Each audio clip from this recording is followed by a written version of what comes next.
Simulan po natin ang pagdiriwang sa ngalan ng Ama at ng Anak at ng Espiritu Santo. Amen. Ang pagpapala ng ating Panginoong Jesucristo, ang pag-ibig ng Diyos Ama at ang pagkikipagkaisa ng Espiritu Santo naway sumainyong lahat. At sumaiyo rin. Mga kapatid, tayo pong lahat ay nagkakatipon bilang isang mag-anak ng Diyos sa pagdiriwang ng banal na Eukaristiya.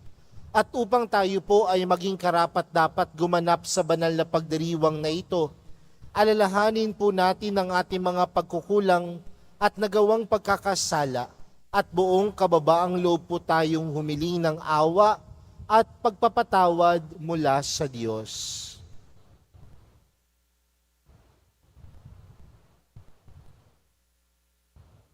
Inaamin ko sa makapangyarihang Diyos At sa inyo, mga kapatid, na lubha akong nagkasala sa isip, sa salita at sa gawa, at sa aking pagkukulang. Kaya isinasamo ko sa mahal na Birheng Maria, sa lahat ng mga anghel at mga banal, at sa inyo, mga kapatid, na ako'y ipanalangin sa Panginoong ating Diyos.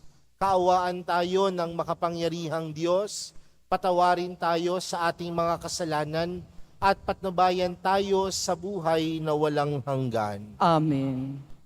Panginoon, kaawaan mo kami. Panginoon, kaawaan mo kami. Kristo, kaawaan mo kami. Kristo, kaawaan mo kami. Panginoon, kaawaan mo kami. Panginoon, kaawaan mo kami.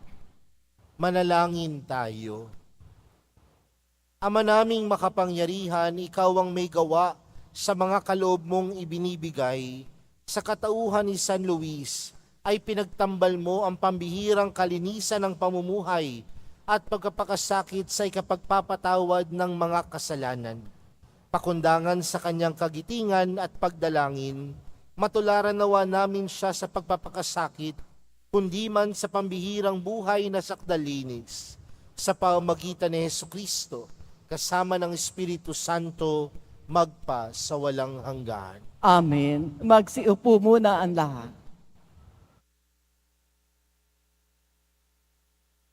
Pagbasa mula sa ikalawang aklat ng mga hari.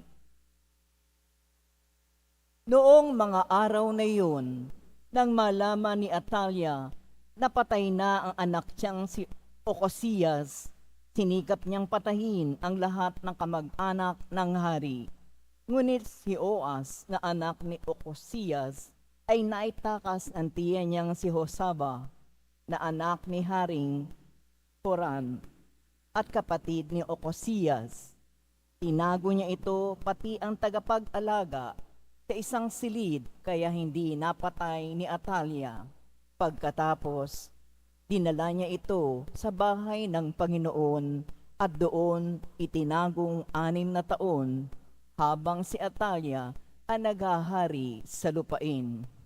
Nang 7 taon ng pamamahala ni Atalia, ipinatawag ni Waida ang mga pinuno ng mga Kriteyo at ng mga bantay sa templo at isinama sa loob ng templo.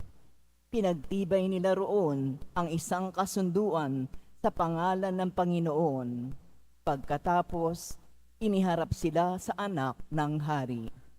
Sinunod ng mga pinuno ang lahat ng iniutos sa kanila ng saserdoteng si Waida. Isinama nila kay Waida ang kani-kanilang tauhan, pati yaong hindi nakatalagang manungkulan kung araw ng pamamahinga. At ibinigay ni Waida sa mga kapitan ang mga kagamitan ni Haring David, ang mga sandata at pananggalang na nasa bahay ng Panginoon.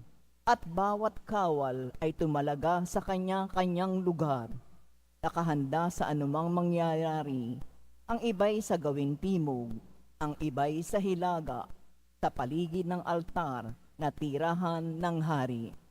Inilabas ni Waida ang prinsipe, sa kinaroroonan nito, iniabot ang aklat ng kautusan, binuhusan ng langis at itinalagang hari. Pagkatapos, Nagpalakpakan sila at nagsigawan, "Mabuhay ang hari!" Na marinig ni Atalia ang pagkakaingay ng mga bantay at ng mga tao, pinuntahan niya ang mga ito sa bahay ng Panginoon.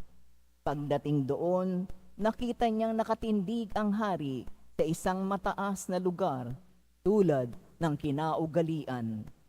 Ang mga kapitan at ang mga taga-ihip ng trompeta ay nakatayo sa tabi nito. Ang buong bayan naman ay di magkamaway sa galak at walang malamang gawin sa pag-ihip ng kanilang trompeta. Nang makita ito ni Atalia, tinira niya ang kanyang kasuotan at malakas na sinabi, "Ito'y isang malaking kataksilan." Iniutos ni Huwaida sa mga kapitan, ilabas ang babaeng iyan at patayin ang sinumang susunod sa kanya.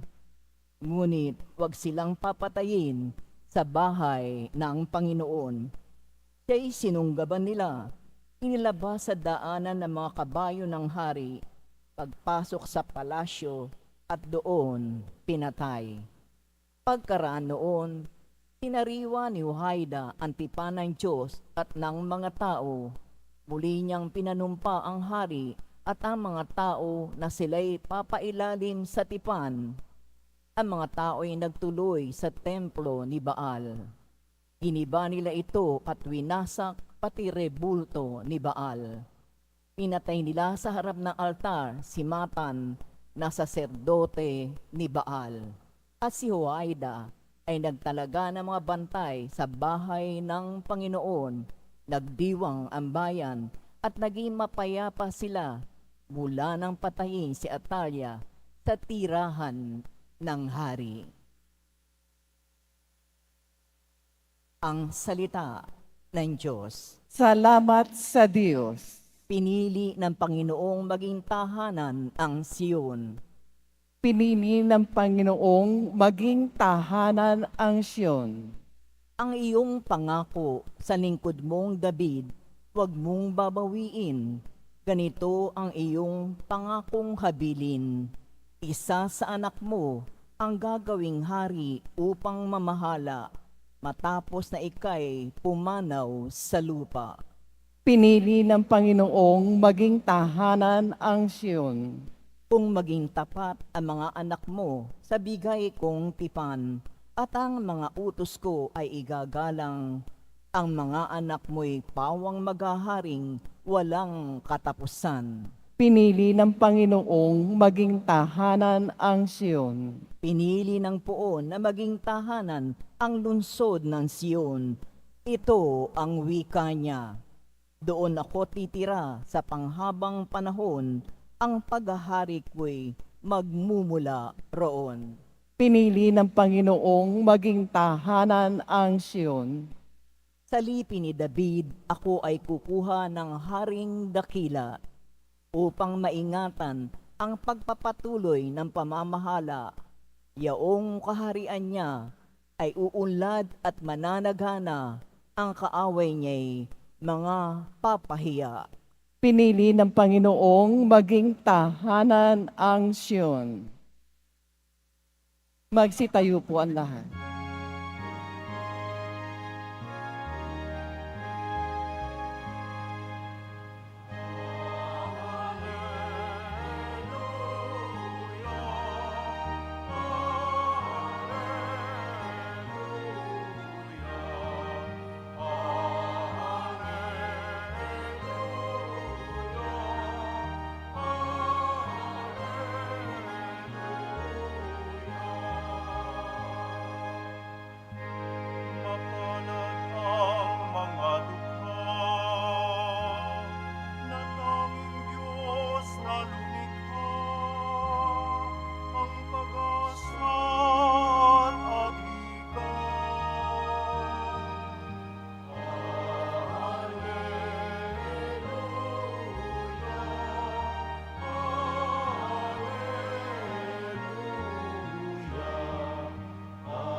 Sumainyo ang Panginoon. At sumaiyo rin. Ang mabuting balita ng Panginoon ayon kay San Mateo. Papuri sa iyo, Panginoon. Noong panahong iyon, sinabi ni Jesus sa kanyang mga alagad, "Huwag kayong mag-iimpok ng kayamanan dito sa lupa. Dito'y may naninirang tanga at kalawang, at may nakakapasok na magnanakaw. Sa halip, impukin ninyo ay mga kayamanan sa langit. Dooy walang naninirang tanga at kalawang, at walang nakapapasok na magnanakaw, sapagkat kung saan naroroon ang inyong kayamanan, naroon din naman ang inyong puso. Ang mata ang pinakailaw ng katawan, kaya't kung malinaw ang iyong mata, maliliwanagan ang buo mong katawan. Ngunit kung malabo ang iyong mata, madirimlan ang buo mong katawan. Kaya't kung ang liwanag na nasa iyo ay kadiliman pala, napakadilim yan." Mga kapatid, ang mabuting balita ng Panginoon. Pinupuri ka namin, Panginoong Heso Kristo. Magsiupo muna tayong lahat. Ngayon po ay araw ng Biyernes, araw ng mahal na pong Jesus Nazareno. Tayo pong lahat ay nagkakatipon upang siya ay bigyan ng papuri, pasasalamat. Kaya palakpakan po natin ang ating mahal na pong Jesus Nazareno. Mga kapatid, napakabilis po ng takbo ng panahon. At hindi natin namamalayan, tayo din po ay nasa kalagitnaan na ng taon. Parang kailan lang nagdiwang tayo ng Kapaskuhan, ng mga mahal na araw, hindi natin namamalayan, magdiriwang na tayo ng Undas, papunta naman muli sa Kapaskuhan. Napakabilis ng panahon. At kuya minsan kung napakabilis ng panahon, hindi natin namamalayan na may mga taong o meron tayong karanasan na napakabilis ding lumipas. Pero kung titingnan natin mga kapatid, lahat naman ng nasa lupa, lilipas. Pansinin po natin ang ating pangangatawan. Marahil nung tayo po ay pinanganak, ang ating mga kutis, napakakinis. Pero habang tayo ay tumatanda, yung kakinisan ng ating mga balat nung tayo ay pinanganak, ano pong nangyayari? Kumukulubot. At minsan yung pagtanda natin, hindi matatago yan.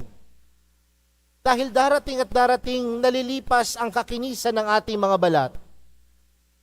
Ganon din ang ating mga buhok. Tayo, nung tayo ay pinanganak, ang buhok natin itim. Nung tayo ay mga bata, itim.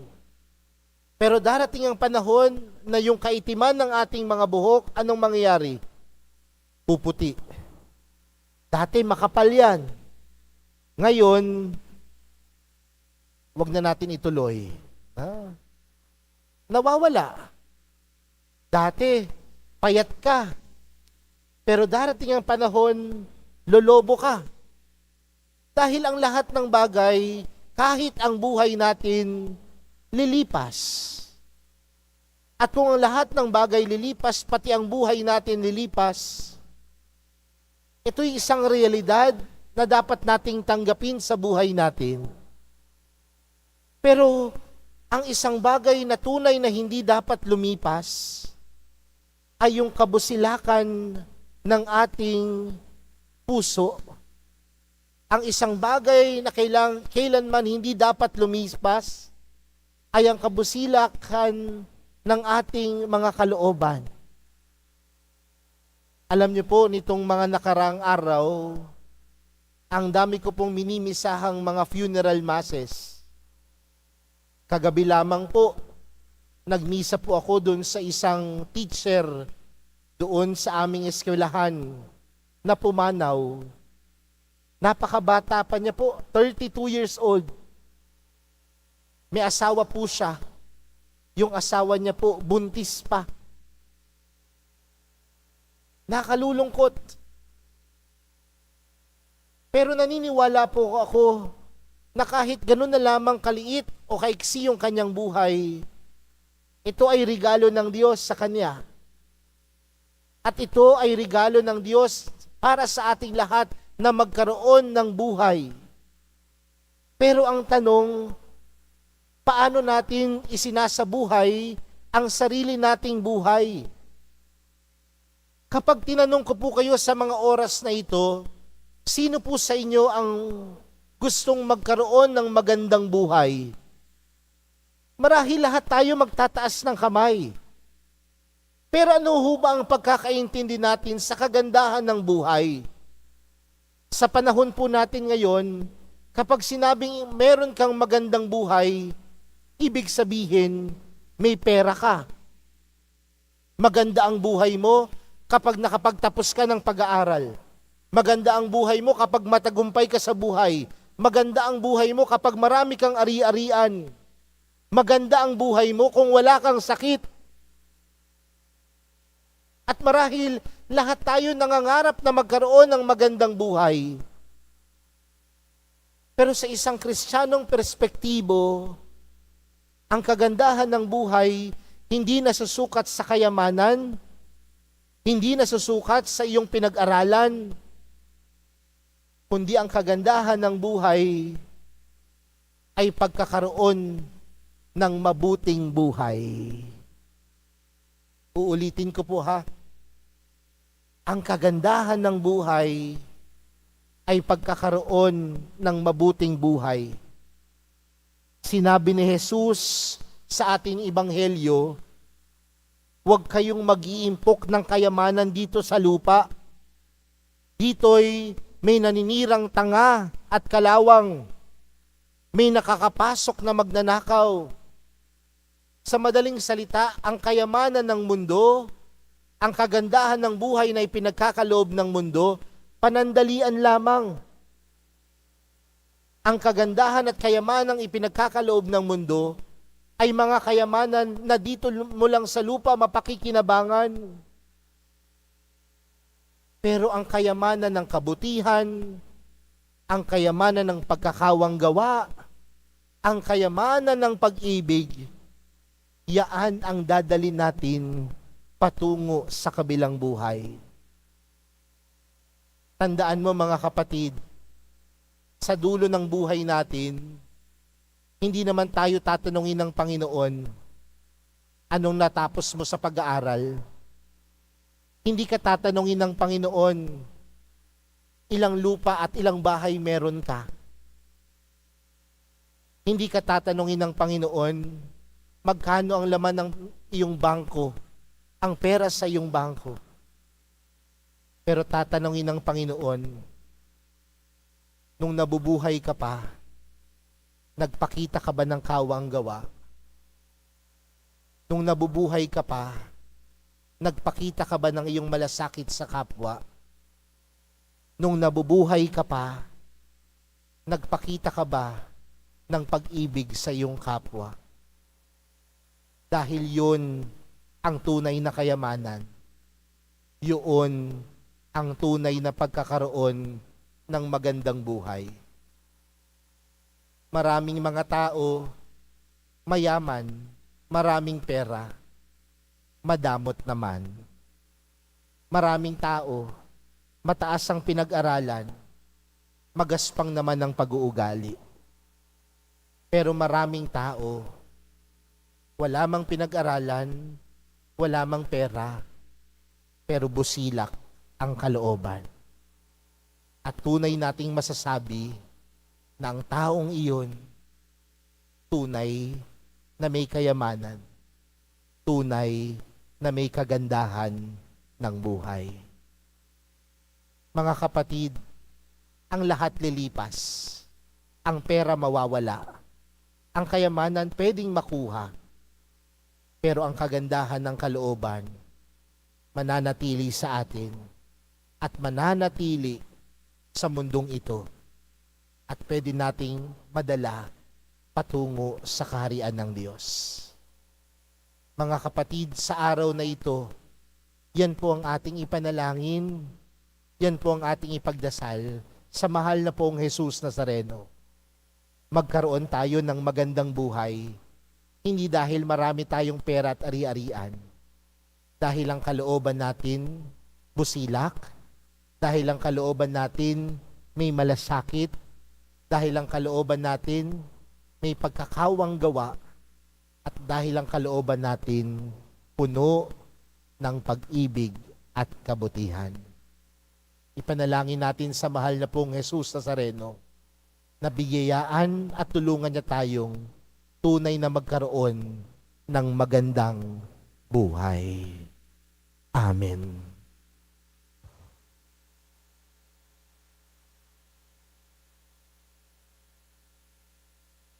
Magsitayo po ang lahat. Minamahal kong mga kapatid, hinahamon tayo ni Jesus na mag-ipon ng kayamanan sa langit kaysa kayamanan sa lupa. Ituon natin ang ating puso sa kalangitan sa ating pananalangin. Panginoon, maghari ka sa aming mga puso. Panginoon, maghari ka sa aming mga puso. Ang simbahan, naway gawing malaya ang mga kalalakihan at kababaihan sa pagkaalipin sa materialismo sa pamamagitan ng pagtuturo sa kanila ng mga bagay na pinahahalagahan ng kaharian ng Diyos. Manalangin tayo. Panginoon, maghari ka sa aming mga puso. Ang mga politiko at lingkod pangmamamayan, naway magsimula ng mga programa at proyekto sa kabuuang pag-unlad ng lipunan at kanilang mga nasasakupan. Manalangin tayo. Panginoon, maghari ka sa aming mga puso.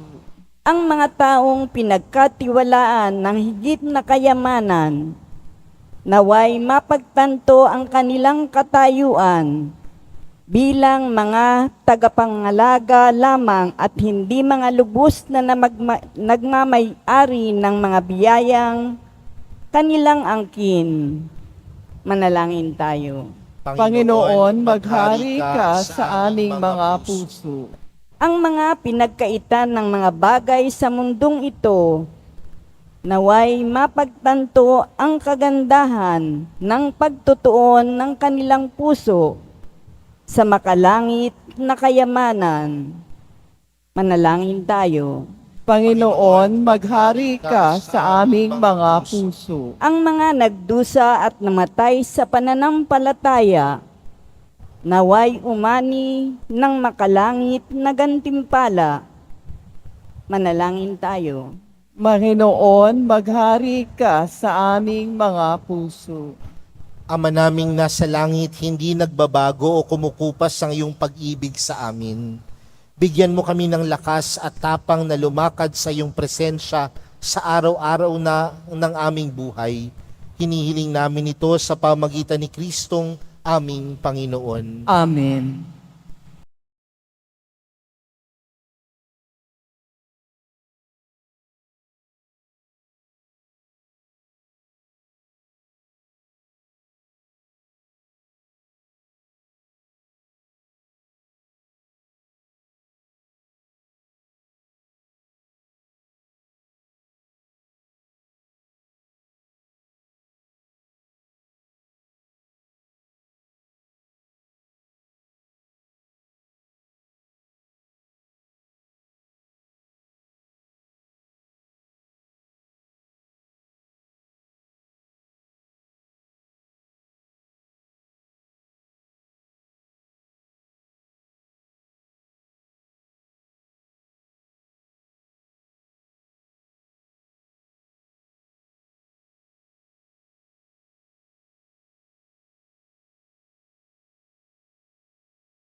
Tayo na po ang lahat. Manalangin po kayo mga kapatid upang ang paghahain natin ay kalugdan ng Diyos amang makapangyarihan. Tanggapin nawa ng Panginoon itong paghahain sa iyong mga kamay, sa kapurihan niya at karangalan, sa ating kapakinabangan, at sa buong sambayanan niyang banal. Ama naming lumikha, gawin mo kaming makadulog katulad ni San Luis, na nararamtang lagi ng kadalisayan para sa piging mong banal, upang sa aming pakikinabang, kami lalong managana sa kayamanan ng iyong pagmamahal sa pamamagitan ni Jesucristo kasama ng Espiritu Santo magpa sa walang hanggan. Amen. Sumainyo ang Panginoon, At sumaiyo rin, itaas sa Diyos ang inyong puso at diwa. itinaas na namin sa Panginoon. Pasalamatan natin ang Panginoong ating Diyos. Marapat na siya ay pasalamatan. Ama naming makapangyarihan, tunay ngang marapat na ikaw ay aming pasalamatan.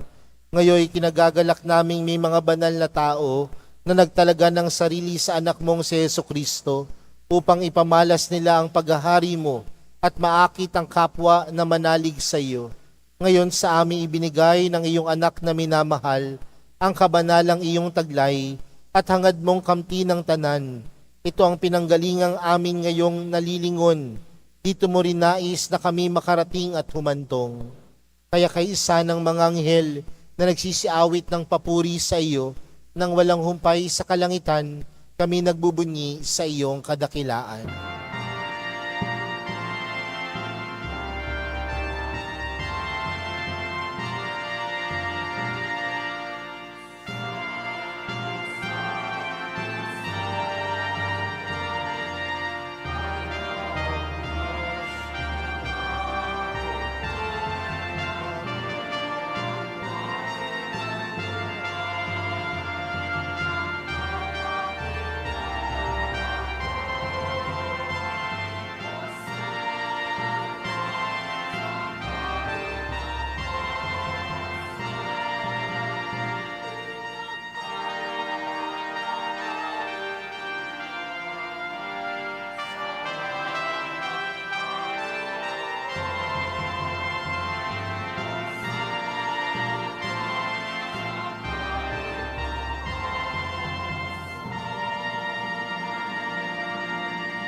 Magsiluhod po ang lahat. Ama naming banal, ikaw ang bukal ng tanang kabanalan, kaya't sa pamagitan ng iyong Espiritu, gawin mong banal ang kaloob na ito, upang para sa aming maging katawan at dugo ng aming Panginoong Hesukristo. Bago niya pinagtiis ang kusang loob na maging handog, hinawakan niya ang tinapay, pinasalamatan kaniya, pinaghati-hati niya iyon, iniabot sa kanyang mga alagad at sinabi, tanggapin ninyong lahat ito at kanin. Ito ang aking katawan na ihahandog para sa inyo.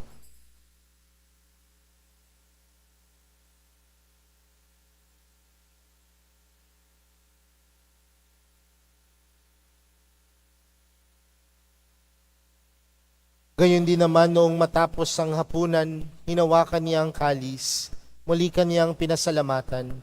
Iniabot niya ang kalis sa kanyang mga alagad at sinabi, tanggapin ninyong lahat ito at inumin.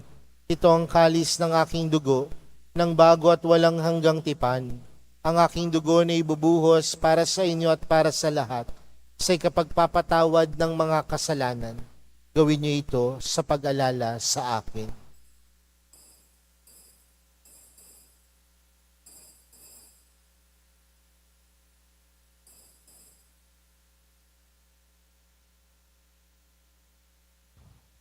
Magsitayo na po ang lahat.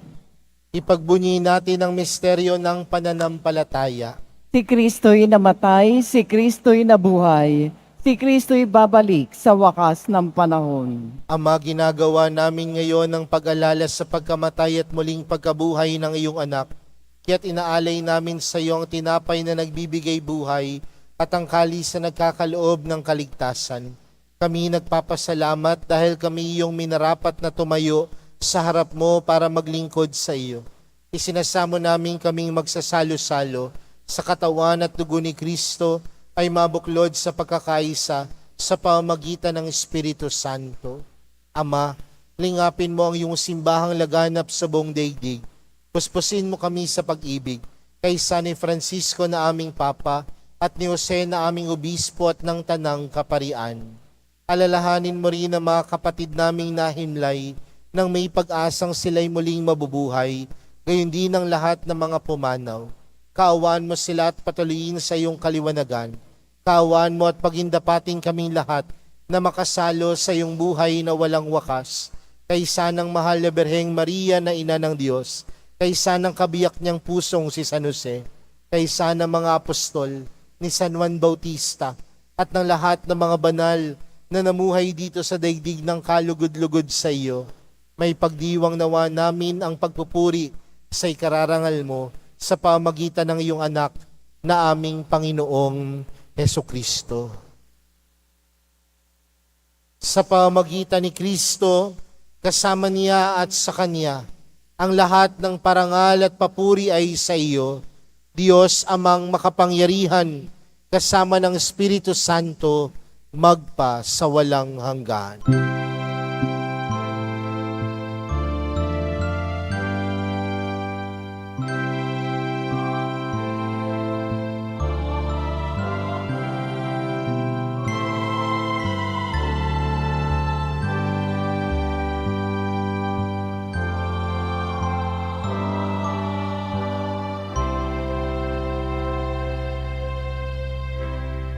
Ating awitin ang panalangin itinuro sa atin ni Jesus.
Inihiling po namin kami adyas sa lahat ng masama, pagkalooban ng kapayapaan araw-araw, iligtas sa kasalanan at ilayo sa lahat ng kapahamakan, samantalang aming pinananabikan ang dakilang araw ng pagpapahayag ng tagapagligtas naming si Jesucristo. Sapagkat iyo ang kaharian at ang kapangyarihan at ang kapurihan magpakailanman. Amen. Panginoong Hesukristo, sinabi mo sa iyong mga apostol, kapayapaan ang iniwan ko sa inyo. Ang aking kapayapaan ang ibinibigay ko sa inyo. Tunghayan mo ang aming pananampalataya at huwag ang aming pagkakasala. Pagkalooban mo kami ng kapayapaan at pagkakaisa ayon sa iyong kalooban, kasama ng Espiritu Santo, magpa sa walang hanggan. Amen. Ang kapayapaan ng Panginoon ay laging sumainyo. At sumaiyo rin. Magbigayan po kayo ng kapayapaan sa isa't isa.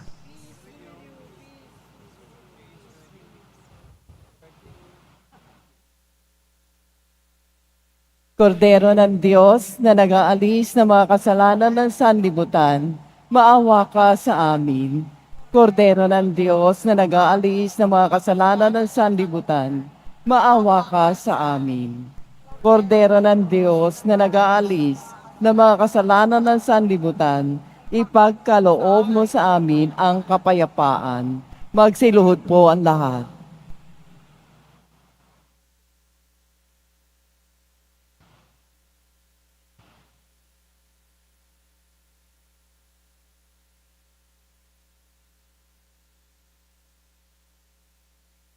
Mga kapatid, narito po si Jesus, ang ating kayamanan.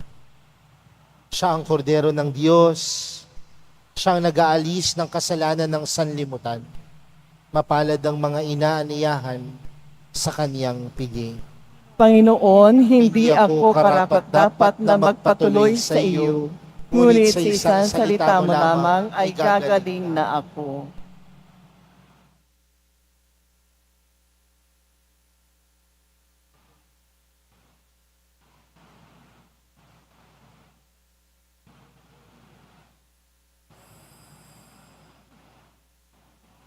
Para sa lahat ng tatanggap ng banal na komunyon, sasagot po tayo ng amen pagkasabi ng pari o ng lay minister ng katawan ni Kristo at isubo agad sa bibig bago umalis sa harapan ng pari o lay minister. Sumunod po tayo.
Manalangin tayo. Ama naming mapagmahal, kami yung pinapagsalo sa pagkain ng mga anghel ay gawin mong makapamuhay sa pagkauliran ni San Luis, sa pagtanaw lagi ng utang na loob sa iyong kadakilaan, sa pamamagitan ni Jesucristo, kasama ng Espiritu Santo, magpa sa walang hanggan. Amen. Sumainyo ang Panginoon. At sumaiyo rin. Mahal na pong Jesus Nazareno, inihayag mo sa pamamagitan ng krus ang walang maliw na pag-ibig ng Diyos sa sangkatauhan. Pakinggan mo ang kahilingan ng iyong angkan na nagsusumamo sa iyo. Makamtan nawa nila ang iyong katugunan at tanggapin ang kasagutan na may utang na loob na tinatanaw. Basbasan din po ninyo ang mga daladala nilang mga imahin at dasalan sa pamamagitan ng bendisyon na ito. Naway maalala nila ang mga pangako nila noon sa binyag, na ikaw ang kanilang ibigin at paglilingkuran bilang Panginoon, magpa sa walang hanggan. Amen. At pagpalain po kayong lahat ng makapangyarihang Diyos, Ama, Anak, at ng Espiritu Santo. Amen. Humayo kayong taglayang kapayapaan ng poong Jesus Nazareno. Salamat sa Diyos.